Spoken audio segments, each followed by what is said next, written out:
नमस्कार दोस्तों, स्वागत है फिर से न्यू वीडियो में। दोस्तों आज की इस वीडियो में हम बात करने जा रहे हैं कि जब भी हम न्यू कार परचेज करते हैं या आप भी अपनी न्यू कार परचेज करने जा रहे हैं या प्लान बन लिया है, जैसे कि अभी दिवाली दशहरा फेस्टिवल चल रहा है, सभी लोग अधिकतर न्यू कार खरीदते हैं और अधिकतर इन कार खरीदने में अधिकतर लोग ईएमआई पर कार लेते हैं।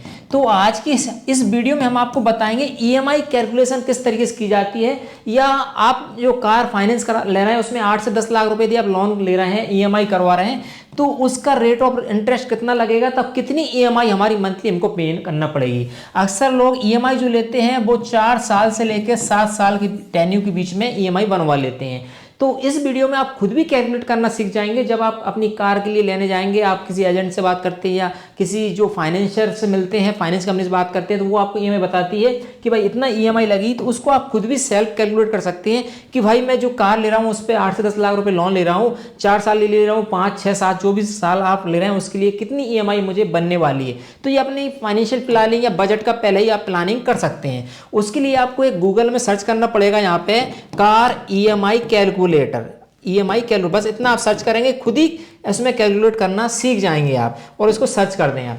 इसके बाद आपको EMI calculator, calculate car EMI calculator, इतने सारे निकल के आएंगे जिसमें आप डाउन पेमेंट निकालें या कितना ईएमआई बनेगा वो सारा देखे, कार देखो, ग्रो, ऐसे सारे बैंकों के सभी, अधिकतर सभी लोगों के निकल के आ जाएंगे। तो किसी का, चलो मैं एक्सिस का यूज कर लेता हूँ यहाँ पे, एक्सिस बैंक का, क्योंकि किसी भी बैंक का आप निकालें सभी कैलकुलेटर सेम ही होते हैं। उस कैलकुलेटर में आपको निकालना सबसे पहले तो कि आपने जो कार ली है उसमें से कितना अमाउंट आप लोन कराने वाले हैं, कितना अमाउंट आप फाइनेंस कराने वाले हैं, और साथ में रेट ऑफ इंटरेस्ट कितना लगने वाला है। थर्ड नंबर आपको देखना है कितने टेन्यू के लिए, कितने साल के लिए आप ईएमआई लेने वाले हैं, कितने साल के लिए आप उसकी ईएमआई भरने वाले हैं। ये 3 चीज़ आपके पास है तो आप खुद ही यहाँ पे निकाल सकते हैं। यहाँ पे हम देख लें फॉर एग्जांपल कि हम 10 लाख ईएमआई करा रहे हैं। मान लीजिए हम 12 लाख रुपए की हमने कार सेलेक्ट की, लेने वाले हैं, 2 लाख रुपए हम उसमें पेमेंट, डाउन पेमेंट कर रहे हैं, बचा हुआ 10 लाख हम फाइनेंस कराने वाले हैं। तो 10 लाख को यदि आप फाइनेंस करा रहे हैं तो यहाँ पे 10 लाख टाइप कर दें, इकाई, ढाई, सैकड़ा, हजार, इकाई, ढाई, सैकड़ा, हजार, लाख, 10 लाख हो गया।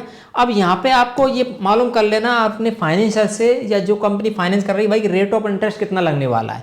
अब रेट ऑफ इंटरेस्ट मिनिमम यहाँ पे बात करें 8.5% से लेके 10% तक जाता है। तो यहाँ पे आपको परसेंटेज डाल देना है ना, 8.5% हम यहाँ पे डाल देते हैं, जैसे हमने ये डाल दिया, ठीक है, 8.5 हमने कर दिए, रेट ऑफ इंटरेस्ट आ गया। अब आपको देखना है कि आपको कितने टेन्यू के लिए, कितने साल के लिए ईएमआई आप करवा रहे हैं। तो जनरली आप 3 साल भी निकाल सकते हैं, लेकिन 3 साल के लिए कंपनी जो फाइनेंसर रहती है वो देखा जाए तो मना ही करती है, क्योंकि उनको वहाँ पे ब्याज कम मिल पाता है, तो उनका भी तो बिजनेस है ना। तो 4 साल मान लीजिए, और अधिकतर हम लोग भी 4, 5, 6, 7 साल तक करा लेते हैं। तो हम अभी स्टार्टिंग कर रहे हैं, 4 साल हम देख लेते हैं। यहाँ पे 4 साल हमने डाल दिया, ठीक है, 4 ईयर हमने टेन्यू यहाँ पे ले लिया। इसके बाद जाके हम इंटर करेंगे यहाँ पे, है ना, टेन्यू ईयर आ गया हमारा 4 ईयर, ठीक है, ये कर दिया। तो यहाँ पे आपकी ईएमआई जो यहाँ पे ऑटोमेटिक निकल के यहाँ पे ये कैलकुलेटर है आपको बता देगा।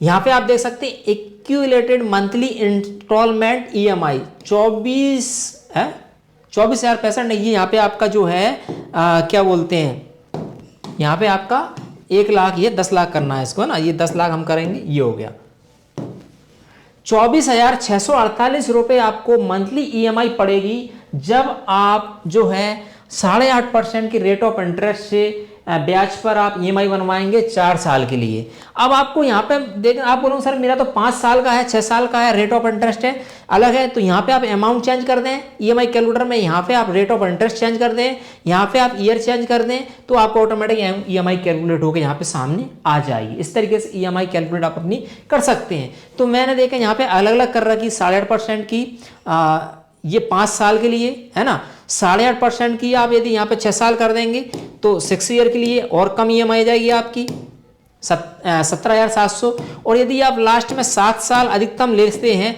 तो आपकी ईएमआई जो है 15,836 रुपये यहाँ पे लग जाएगी। 8.5% का रेट ऑफ इंटरेस्ट पे आप यदि कार फाइनेंस करते हैं तो 15,800 मतलब कि लगभग 15,500 पौने 16,000 रुपये आपको 7 साल तक पे करना पड़ेगा। ये यहाँ पे इंटरेस्ट ईएमआई आपकी निकल के आई। वहीं यदि आप मान लीजिए 9% की रेट ऑफ इंटरेस्ट पे 5 साल ले रहे हैं तो 20,758 रुपये आपको मंथली ईएमआई बनेगी।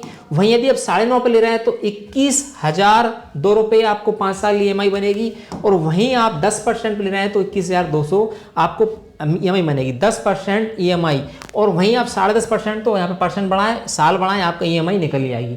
तो इस तरीके से आप खुद भी कैलकुलेट कर सकते हैं अपनी EMI कि भाई मुझे कितनी EMI पड़ने वाली, उसके अकॉर्डिंग आप अपना बजट देख सकते हैं, अपनी सैलरी दे सकते हैं, मंथली इनकम दे सकते हैं कि भाई मेरी इतनी मंथली इनकम है, मैं इतनी EMI पे कर पाऊंगा, साथ में इतना पेट्रोल या डीजल भर पाऊंगा, उसका मेंटेनेंस रख पाऊंगा, नेक्स्ट ईयर से फिर इसका क्या बोलते हैं इंश्योरेंस भी लगेगा, बीमा भी करवा पाऊंगा, और साथ में जब आप कहीं विजिट करेंगे तो वो भी पैसा खर्च होगा। तो उतना पैसा आप मेंटेन करें अपना मंथली देखने के बाद ही अपना EMI आप बनवा सकते हैं कि कितने साल के लिए कौन सा EMI हमारे लिए बेस्ट रहेगा। तो अधिकतर लोग इसीलिए 7 साल का बनवाते हैं ताकि 7 ईयर में क्या होता है उनको कि EMI उनका कम आता है, तो इस कारण से वो देते रहते हैं और घूमने फिरना उनका अच्छे से हो जाता है। 15,800 कुछ देना होता है उनको, तो अधिकतर लोग 7 साल के लिए इसलिए जाते हैं। रेट ऑफ इंटरेस्ट अधिकतम, अब आप बात करके यहाँ तक वो कम रेट ऑफ इंटरेस्ट पे यदि EMI बनवाएंगे तो आपका बहुत ही कम EMI आती है। तो इस तरीके से EMI आप कैलकुलेट कर सकते हैं अपनी न्यू कार के लिए, और EMI आपके बजट में आती है, समाती है कि भाई हाँ मैं दे सकता हूँ, तो निश्चित ही आप अपनी EMI पे कार ले सकते हैं। तो ये एक छोटी सी वीडियो थी जिसमें हमने आपको न्यू कार या कार पे जो लोन मिलता है उसका EMI कैलकुलेटर के बारे में समझाया। आप खुद भी इस कैलकुलेटर का यूज़ करके अपने लिए एक EMI कैलकुलेशन कर सकते हैं। आई होप बताई गई इन्फॉर्मेशन अच्छी लगेगी, अच्छी लगे वीडियो को लाइक और मेरे साथ शेयर करें। इसी प्रकार की इन्फॉर्मेटिव नॉलेजेबल वीडियो नोटिफिकेशन चाहते हैं सब्सक्राइब कर लें हमारे स्कार यूट्यूब चैनल को। मिलेंगे नई वीडियो साथ, तब तक के लिए नमस्कार दोस्तों।